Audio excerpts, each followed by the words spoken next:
Hi guys! Welcome back ngayong 2025. Ito nga pala ang una naming gala. Pupunta tayo ngayon sa The Sands at San Antonio, Zambales.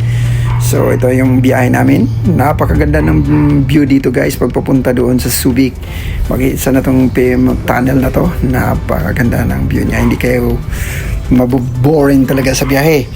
So first time namin actually pumunta dito sa The Sands at San Antonio, Zambales. So ang biyahe dito is 3 hours and 45 minutes. So andito na kami sa Subic. Ito na po guys ang sentro ng Subic. And then pagdating namin dito sa The Sands at San Antonio. So ito ang kanilang view guys. Napaka aesthetic ng view nila. So first pumunta kami dito sa reception nila. And actually guys, nagpa-book kami like 5 days ago. Kasi lagi silang fully booked. Laging puno ang resort na to.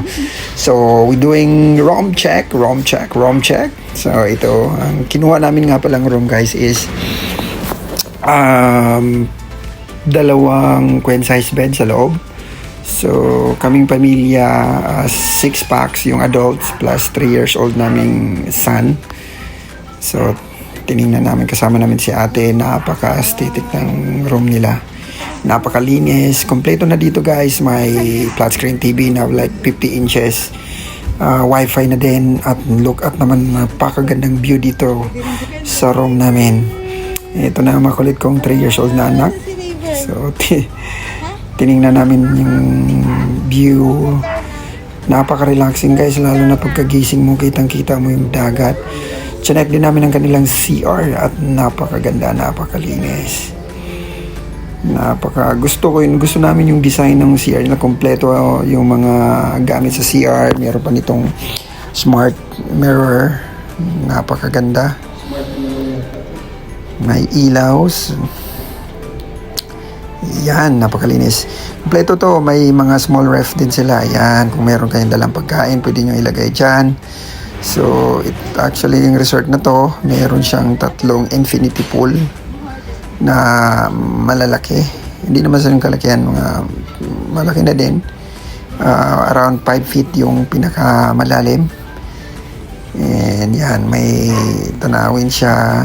Yan, may nipahat yung ano nila, design nila. Ayan. So, yan, may mga bangka sa tapat. Ayan yung mga island dyan, napakaganda. Ayan yung view ng The Sands guys. Napaka-sarap sa mata tingnan. Yan. So, tiningnan din namin ang kanilang menu.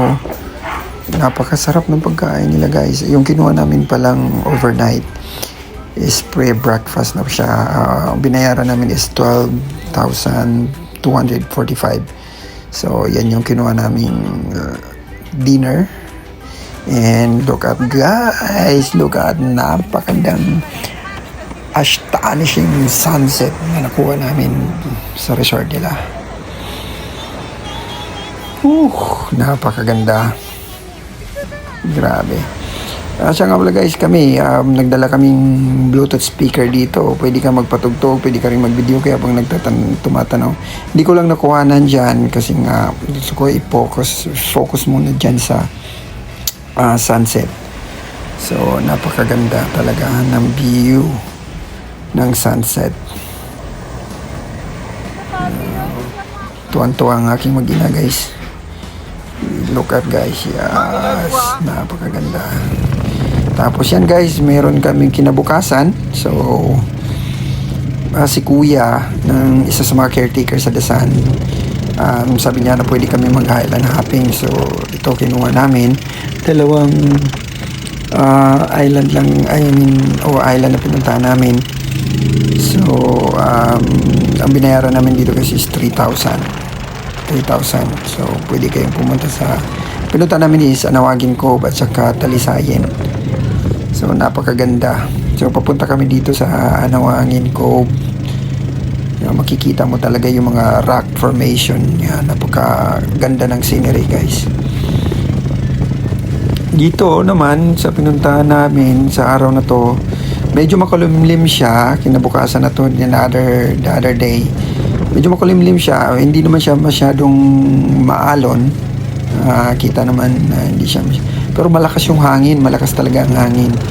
Kaya medyo natatakot din yung 3-year-old kong anak kasi first time niya. Yung tita ng misis ko first time din, around 65 years old na siya, natatakot din siya kasi hindi marunong lumangoy. Kasi 6 packs kami dito. Maganda, napakaganda yung rock formation nito guys. So kung gusto nyo palang pumunta guys, ilalagay ko ang kung paano pumunta sa The Sands. Ilalagay ko rin yung Facebook page nila kasi doon kami nagpabook. So lahat ng details lagay ko sa description below para makita nyo po. So ito yung formation naman na punta kami ng Talisayan Cove. Napakaganda ng mga dito, yung mga maliliit na cove sa mga rocks formation nila. Napakaganda. Hindi ko lang na zoom in guys kasi nga malakas yung hangin. Siyempre hawak ko yung 3 years old kong anak kaya hindi ko siya masyadong na yung phone ko. Ayan yun yung cove na yan. Sabi naman nila kuya pag ma-high tide daw maganda yung dagat, linaw, pwede naman daw pumunta dyan, pwede naman sumili, mga ganon. Tsaka pwede rin kayo mag-hiking dito sa Agin Cove, sa mountain nila, pwede kayo mag-hiking. So yan guys, hope you enjoyed the video. First time, so sana mag-subscribe kayo sa aming munting channel. Kami lang isang pamilya na simple, mahilig lang kaming mag travel at maglakbay.